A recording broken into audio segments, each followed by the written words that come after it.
ఇల్లు లేని నిరుపేదలు ప్రభుత్వ స్థలంలో జాతరలు తలపించేలా గుడిసెలు వేసి నిరసన తెలుపుతున్న ఘటన జనగామ జిల్లాలో చోటు చేసుకుంది. లింగాల గణపురం మండలం పటేల్గూడ గ్రామ పంచాయతీ పరిధిలోని సర్వే నెంబర్ 464, 465లో 7 ఎకరాల ప్రభుత్వ అసైన్డ్ భూమిని ఇల్లు లేని పేదలకు పంచాలని డిమాండ్ చేస్తూ గుడిసెలు వేసుకుని నిరసన వ్యక్తం చేస్తున్నారు. వారికి తెలంగాణ వ్యవసాయ కార్మిక సంఘం సిపిఎం నాయకులు మద్దతు తెలిపారు.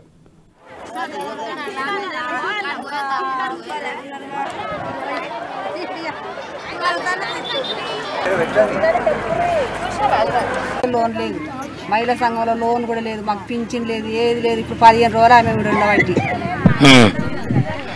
ఇక్కడే పడుకుంటున్నారా? ఇక్కడనే పండుకుంటాను. పరదా కట్టుకుని ఉన్నాం. ఇక ఒక్క పొయ్యే కానీ అందరం ఇన్నే వండుకుంటాను. ఒక్క పొయ్యి వండుకుంటాను. ఇక్కడనే ఏ లోన్లు లేవు, దర్జాబంద్ ఏ లోన్లు లేవు, బర్ర లోన్లు లేవు కూడా. మా ఆయన పింఛన్ కూడా లేదు. 10 ఏళ్ళ ఆయన తిరగబట్టి కానీ పింఛన్ లేదు, ఏమి లేవు.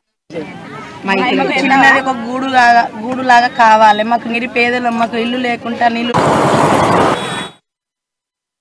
నెల్లూట్లలో 7 ఎకరాల అసైన్డ్ భూమిని గ్రామంలో ఉన్న పెత్తందారులు ఆక్రమించుకొని పట్టా చేసుకున్నారని, వెంటనే ఆ పట్టాలను రద్దు చేసి పేదలకు ఇంటి స్థలాలుగా ఇవ్వాలని వారు డిమాండ్ చేశారు. ఆ స్థలంలో పేదలు గుడిసెలు వేసుకుని నివాసం ఉన్నవారని, వారికి ప్రభుత్వం 5 లక్షల రూపాయల ఇంటి నిర్మాణానికి ఇవ్వాలని, ఆ భూమికి పట్టాలు ఇవ్వాలని అన్నారు.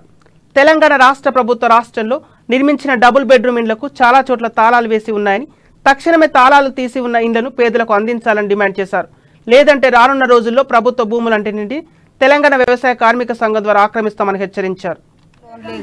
మహిళా సంఘంలో లోన్ కూడా లేదు. 10 ఏళ్ళ ఆయన తిరగబట్టి కానీ పింఛన్ లేదు, ఏమి లేవు.